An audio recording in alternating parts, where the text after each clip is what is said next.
Les téléspectateurs de DSN TV sur l'émission One Echo fait voir, fait savoir,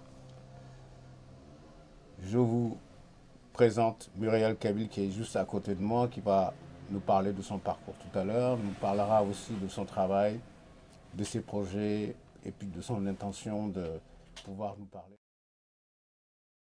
et qu'elle a en tête, qu'elle nous dira tout à l'heure. Mais je voulais aussi vous dire voilà, que c'est un réel plaisir de vous avoir sur DSN TV, qui est la télévision de la diaspora africaine, qui est aussi un support sur lequel on va s'appuyer pour faire savoir et faire connaître des talents de grande qualité qui ont eu l'occasion depuis des années de faire un travail de fond. Et ces gens-là, on va mettre une lumière sur eux et puis surtout de leur donner la chance de faire savoir un peu leur travail. Mais avant tout, on a une grande artiste qui, naturellement, sur Paris, a fait un très beau parcours depuis des années et surtout de nous montrer encore une fois de plus que l'Afrique et ses enfants, la diaspora, et plus que jamais, ici à Paris, un des piliers du monde de la création. Et Muriel Kabil, qui est originaire de Martinique, et qui nous a fait honneur d'être ici aujourd'hui pour nous parler de son travail. Et une des artistes que Woneko fait l'ouverture et fait justement cette belle vision de montrer encore une fois de plus que l'Afrique a plus que jamais toujours au rendez-vous du savoir et du partage.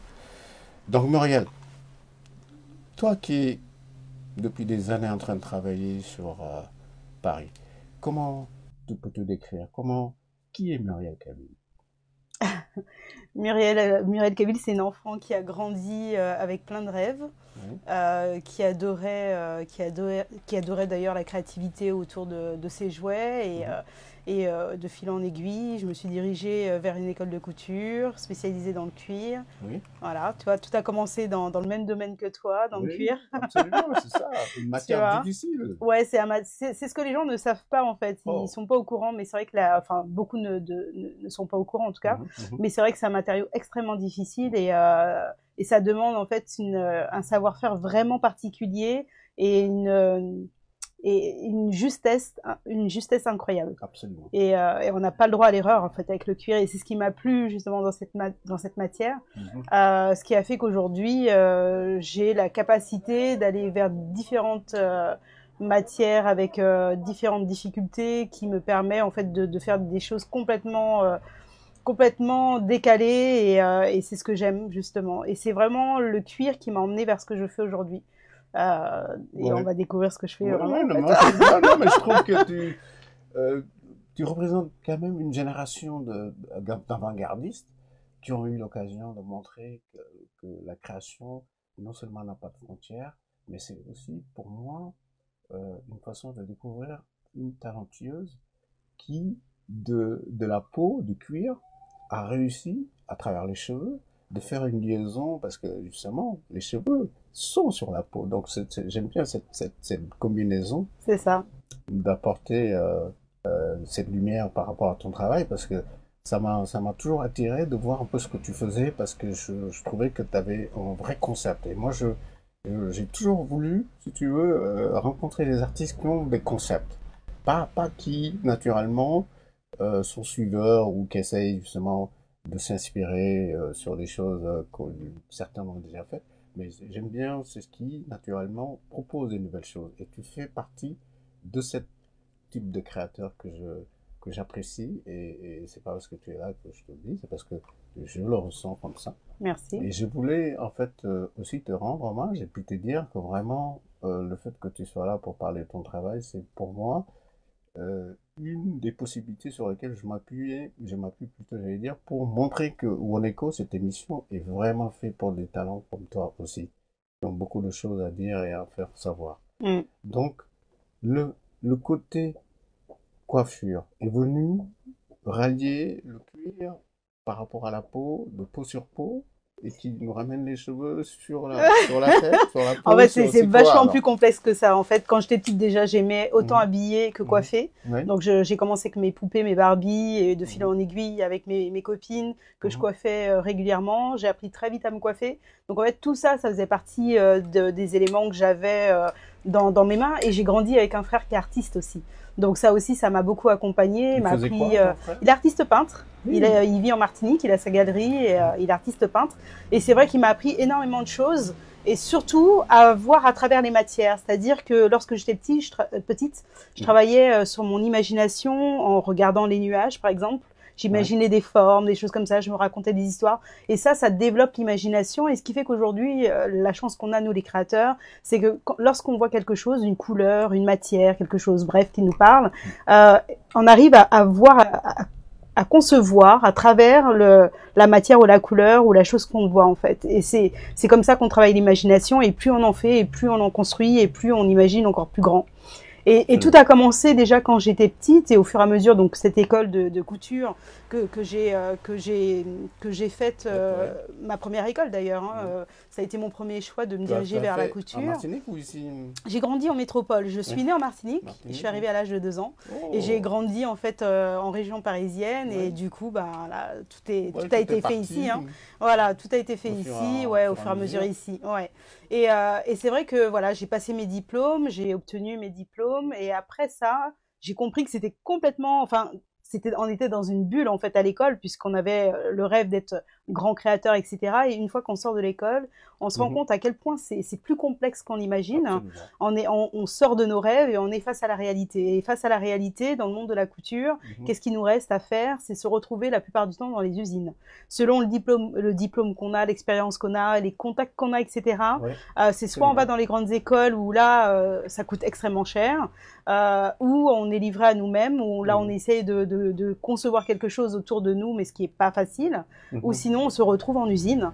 ouais, Et moi, après avoir fait pas mal d'expériences, de mhm, stages, etc., j'ai ouais, compris qu'en fait, c'était pas pour moi de rester mhm, dans une usine ou dans un petit cocon. Ou... mhm. Enfin voilà, ça me ressemblait pas. Quand est-ce que tu t'es mise à te dire, voilà, maintenant, il faut que j'y aille, il faut que j'ai pas le choix, je m'en vais, je fais ma Ça a pris première beaucoup de collection. temps. Ça a pris beaucoup de temps, hein. Vraiment beaucoup de temps. C'est-à-dire que là, quand je te Mhm, raconte cette histoire, j'avais à peine 19-20 ans.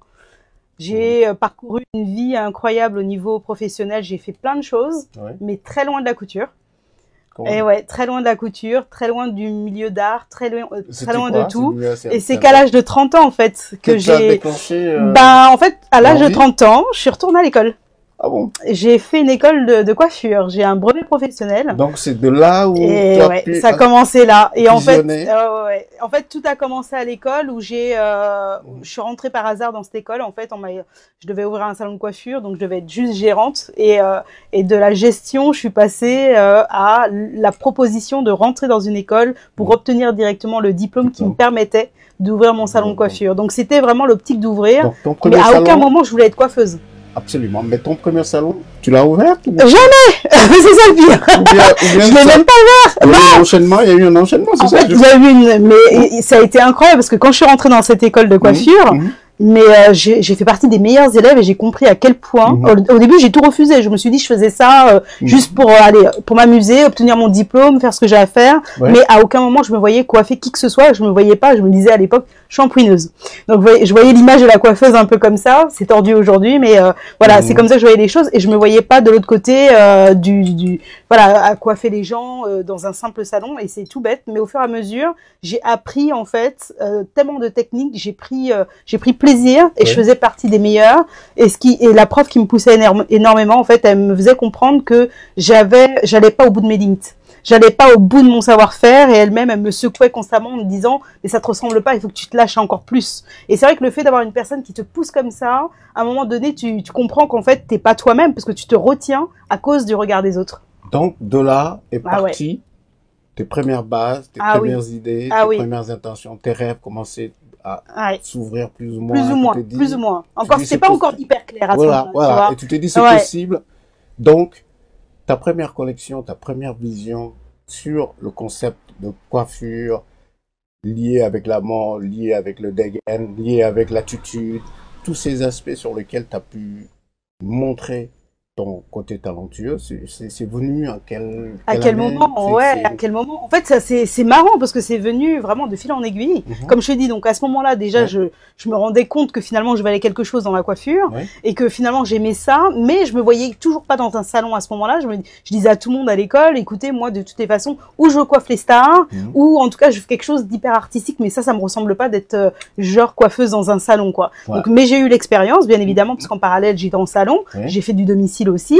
Et puis, j'ai rencontré de belles personnes dans le milieu événementiel, dans lequel j'ai commencé. Voilà, premier événement, et ben, j'étais que dans la coiffure artistique. Donc, dans les tout premiers événements, j'ai fait vraiment mes armes dans la coiffure artistique. Alors, et j'ai poussé énormément. En fait, j'ai travaillé avec beaucoup de photographes, notamment une personne en particulier qui m'a ouvert une belle porte, c'est David Pérez, avec qui j'ai beaucoup travaillé parce que pendant un an, il m'appelait carte blanche tous les dimanches. On s'éclatait tous les dimanches. Il ramenait les modèles, il avait ses inspi et moi, il me laissait toute ma liberté. Et du coup, j'ai pu apprendre énormément. Mais quand t'as toute la liberté, c'est waouh, c'est juste incroyable, c'est magique. Tout le développement est là. Ouais, tout le développement est là. Et du coup, j'ai pendant un an examiné le monde artistique, le milieu dans lequel je commençais à mettre les pieds et j'ai appris énormément. Et voilà le moment où j'ai commencé à développer quelque chose, un autre sens, où j'ai fini par cumuler les deux corps de métier. À savoir, n'est-ce pas? Quand j'ai commencé à faire la coiffure artistique dans les défilés. Donc ça veut dire que à ce moment-là, je coiffais, j'associais donc mon travail à celui des créateurs. Designer pour les vêtements. Beau, donc là, c'était une association. Ouais, c'est beau, mais l'histoire est... de collaborer quand même. C'est une belle collaboration, mais en même temps, c'est un espèce de conflit parce que là, on se retrouve entre deux artistes et moi, mes coiffures prenaient énormément de place. Pas forcément conflit, mais peut-être. En fait, un conflit et complémentarité. Les deux. Pourquoi conflit? Parce que moi, je suis pas une coiffeuse, mais une artiste dans ce que je fais, ce qui veut dire que je pousse tellement loin que si le créateur lui-même n'a pas les tenues qui vont avec mes coiffures, il peut être... Ah oui, d'accord. Tu vois, il peut disparaître, plus ou moins. Et je me suis retrouvée pendant un certain temps face à ce genre de situation où mes coiffures étaient tellement... Il y avait un déséquilibre.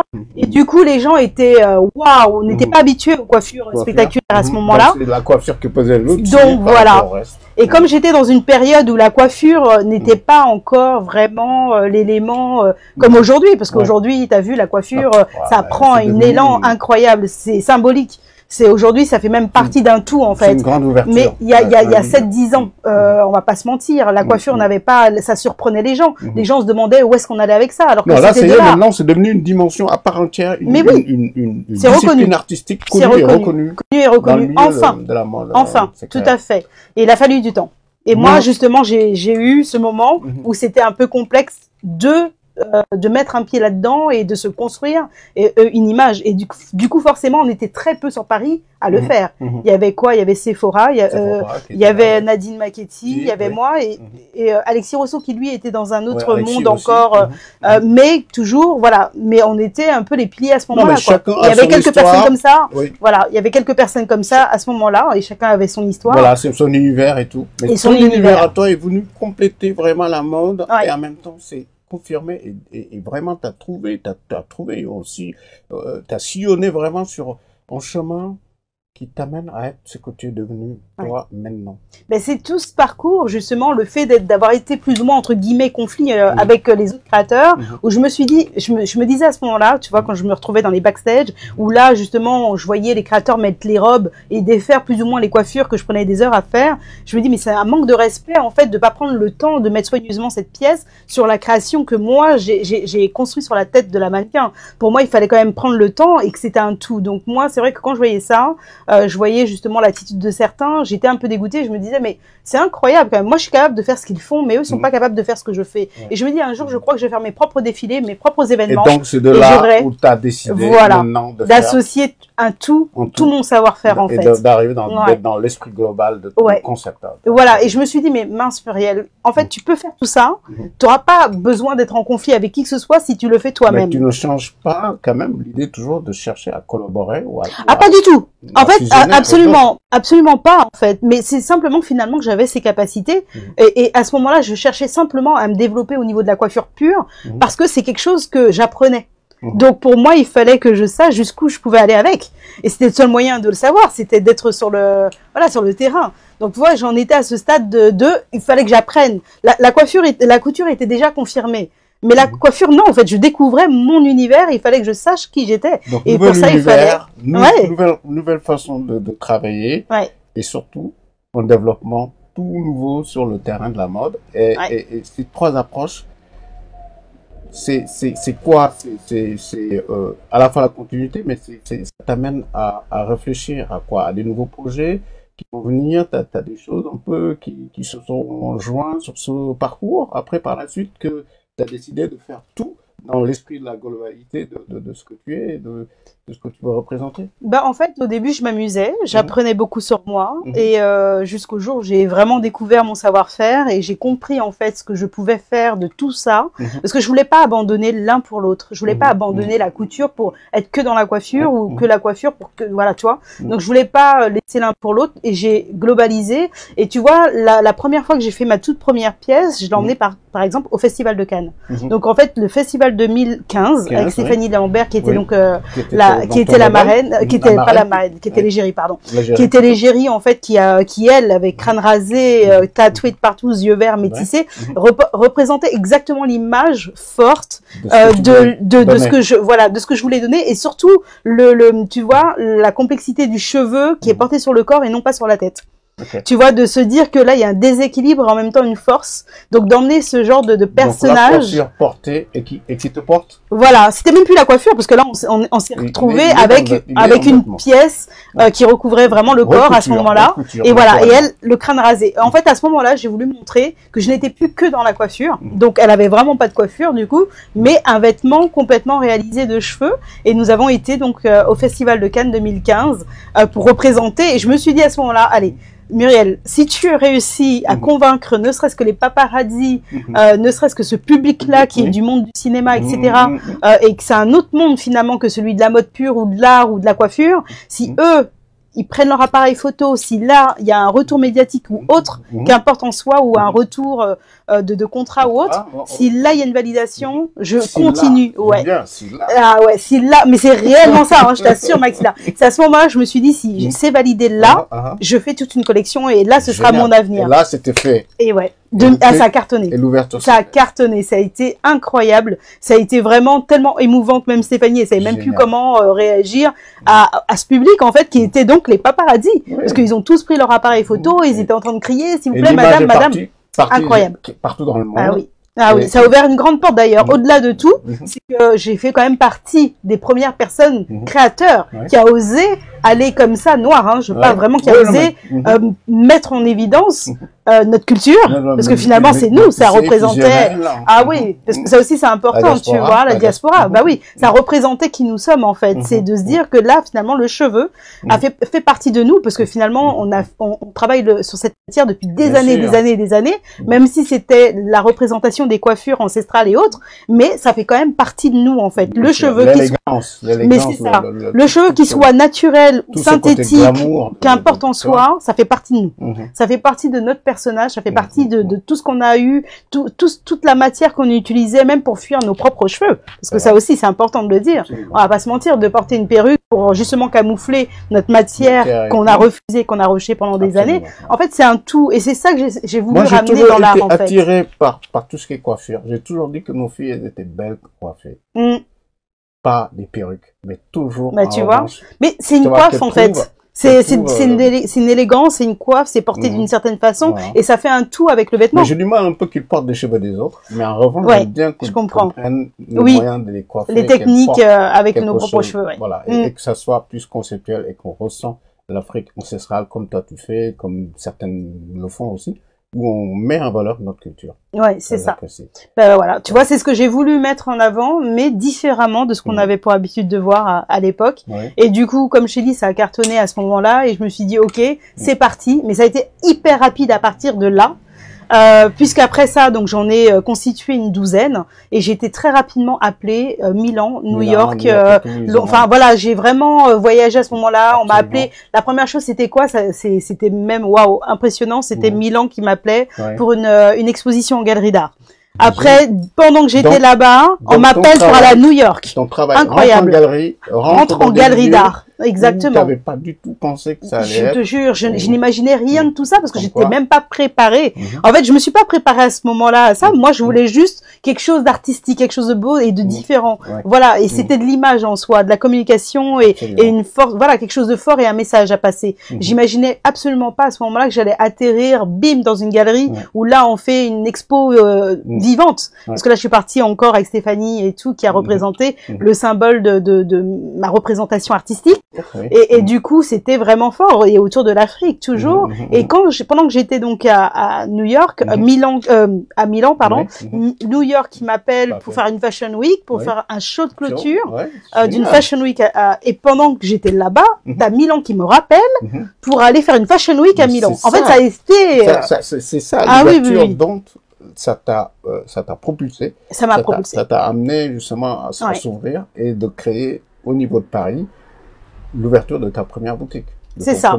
Exactement. Et tout s'est fait vraiment au fur et à mesure, comme ça, et les choses se sont emboîtées. Comment tu te sens en ce moment-là? Bon, évidemment, le Covid est là, mais... Bien sûr. Mais comment t'arrives quelle est la stratégie que tu as pu mettre sur pied pour que tu puisses exister, que tu puisses continuer à rêver et faire rêver du monde Alors c'est pas simple parce que finalement quand on est artiste aujourd'hui de notre temps, hein, c'est qu'on doit être aussi, on est artiste d'un côté mais on doit être aussi dans le business. Donc être artiste et businesswoman ou businessman, en gros, c'est extrêmement difficile de joindre les deux parce que on doit lier l'argent à notre pulsion artistique et ce qu'on aime en fait. Et c'est vrai que l'un peut gâcher l'autre, malheureusement. Mais voilà, quand on arrive à trouver ou peut équilibrer. J'allais en venir justement. J'allais dire justement, il faut trouver un équilibre. Et aujourd'hui, la chance que j'ai, c'est que je me suis retrouvée artiste très tard dans ma vie. En fin de compte, le côté artistique a démarré à 30 ans.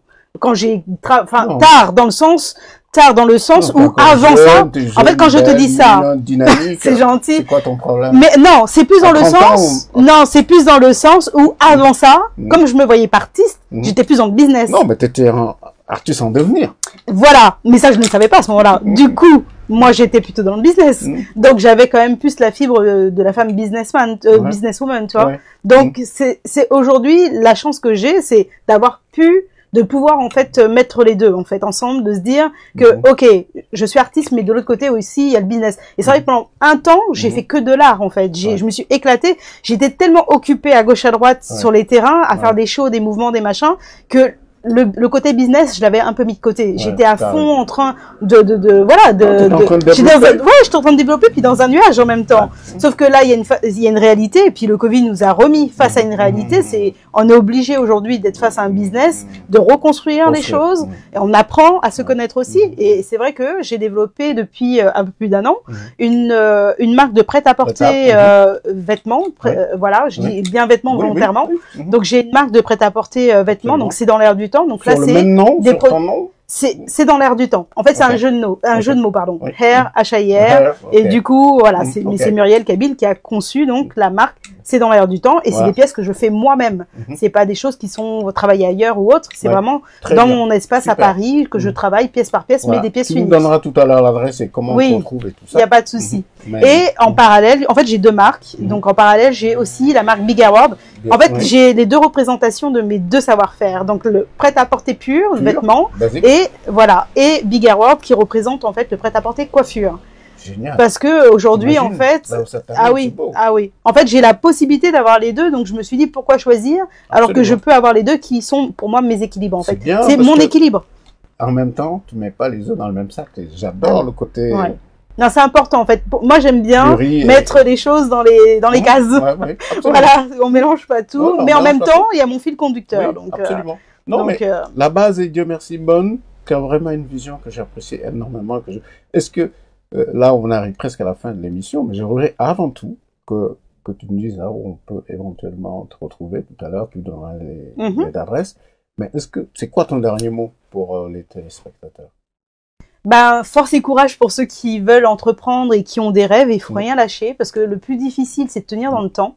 C'est pas que de concevoir les choses et de les accepter soi-même, c'est de les faire accepter par les autres en fait. Parce que finalement, des choses, des fois on a des idées, on conçoit quelque chose, on est tellement en ébullition, on est tellement heureux qu'on oublie qu'il y a les autres de l'autre côté qui vont nous juger et qu'on est jugé malheureusement qu'on le veuille ou pas et que finalement ceux qui ont le dernier mot ce sont les autres. Et finalement quand les autres sont pas habitués à la nouveauté, ça leur prend beaucoup de temps avant d'accepter ce qu'on fait et c'est la plus grosse difficulté que nous avons nous les artistes. Ben, on se rend compte que finalement, les gens l'acceptent une fois que c'est repris par d'autres. Souvent, très souvent malheureusement.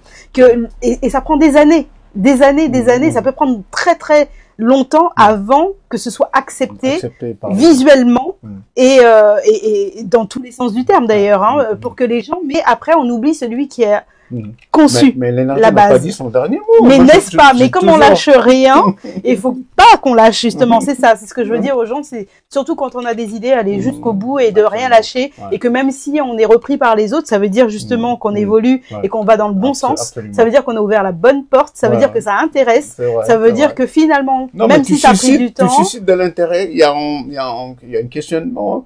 Il y a vraiment quelque chose que je ressens en toi, cette boule, Dieu merci, d'énergie que tu as, que tu as envie de partager, que tu as envie de mettre en valeur. Et moi, je trouve ça, vraiment, c'est ça qui m'a attiré en toi depuis le début, quand je vis ton travail. Je pense que des jeunes comme toi, qui sont dynamiques, qui ont vraiment des choses à partager, à faire savoir, méritaient d'être ici, sur le plateau de One Echo.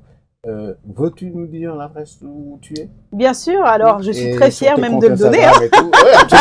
Bah, je me suis installée depuis peu, voilà. Facebook, oui, ça, voilà, pas de problème. Je me suis installée depuis peu, tu vois, volontairement, la rue de Washington, juste à côté des Champs-Élysées, pour dire que on peut être là aussi, on peut être à Paris, on a le droit d'être là, et on a toute notre place d'être là, et c'est important de viser la qualité, de viser au plus haut, d'aller jusqu'au bout de ses rêves. Et ça faisait partie des rêves que j'avais. Je voulais m'installer à Paris et je voulais être dans les beaux quartiers de Paris. Et donc, je suis au 28 rue de Washington et on peut me trouver assez facilement donc sur murielkabile.com. Donc ça, c'est ma page. Alors, Muriel de Zelle, Kabile, KABILE.com. Là, ça, c'est donc mon site internet. Et après, sur toutes mes autres pages, vous avez Muriel Kabile sur tous les réseaux sociaux. Instagram, Facebook. Voilà, Insta, Facebook, sur etc. Twitter. Et même sur Twitter, exactement. Je te remercie, Muriel. Merci à toi de m'avoir reçu. Merci.